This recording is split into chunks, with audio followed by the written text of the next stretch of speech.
કુમાર છાત્રાલયમાં ભોજન વ્યવસ્થા ખોરવાતા વિદ્યાર્થીઓનો ભારે હોબાળો. ઘટનાની જાણ થતાં પૂર્વ મેયર નિલેશ રાઠોડે છાત્રાલયની મુલાકાત લીધી. વડોદરા શહેરના તરસાલી વિસ્તારમાં આવેલી પૂજ્ય રવિશંકર મહારાજ કુમાર છાત્રાલયમાં નિવાસી છાત્રો દ્વારા વહીવટીતંત્ર સામે ભારે હોબાળો મચાવવામાં આવ્યો છે. ગુજરાત રાજ્યના વિવિધ જિલ્લાઓમાંથી અભ્યાસ અર્થે અહીં રહેતા વિદ્યાર્થીઓને સમયસર અને પોષક ભોજન ન મળતું હોવાની ગંભીર ફરિયાદ ઉઠતા આ ઉગ્ર વિરોધ પ્રદર્શન કરવામાં આવ્યું હતું. છાત્રાલયમાં રહેતા વિદ્યાર્થીઓએ ભોજનની નિમ્ન કક્ષાને કથળતી વ્યવસ્થા સામે અનેક સવાલો ઊભા કર્યા છે. ભોજન ગૃહના ઇજારદાર દ્વારા એવો બચાવ કરવામાં આવ્યો છે કે છેલ્લા 2 દિવસથી રાંધણ ગેસના બાટલા ઉપલબ્ધ ન હોવાને કારણે રસોઈની કામગીરી બંધ રાખવામાં આવી છે.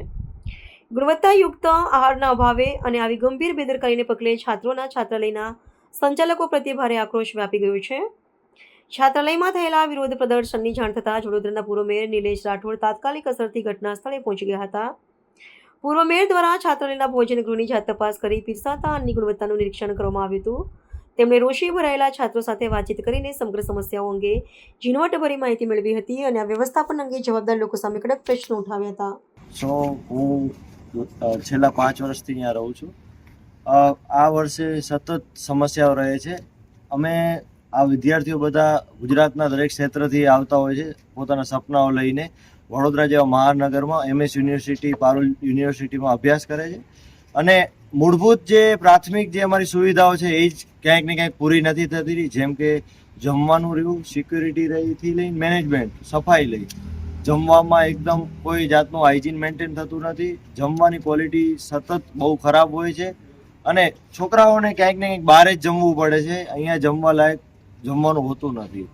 બીજું જોવા જઈએ તો શિયાળામાં ગરમ પાણી મળતું નથી થી લઈને ઘણી બધી સમસ્યાઓ આ હોસ્ટેલમાં રહી છે. મેનેજમેન્ટ ક્યાંક ને ક્યાંક જ્યારે સરકાર આટલો બધો ખર્ચો કરતી હોય છે, આ બધા વિદ્યાર્થીઓ મેરિટ થ્રુ આવ્યા છે, એમના પાછળ આટલો બધો ખર્ચો સરકારનો થતો હોય છે, તે છતાં અધિકારીઓ અને કોન્ટ્રાક્ટરના બાપે જે અમને વંચિત રહીએ છીએ સુવિધા છે, એના થકી આજે અમે મીડિયાને જાણ કરી હતી અને અમારી વારે અહીંયાના લોકલ નેતા નિલેશભાઈ રાઠોડ અમારી સાથે આવ્યા છે. ગુજરાત ગવર્મેન્ટ દ્વારા ST, SC અને OBC વર્ગના જે વિદ્યાર્થીઓ છે એમના માટે એમને રહી અને શહેરમાં ગામડેથી લોકો આવીને શહેરમાં સારી રીતે ભણી શકે, એજ્યુકેશન લઈ શકે એના માટેની આ એક હોસ્ટેલ, સરસ હોસ્ટેલ ગવર્મેન્ટે બનાવી હતી.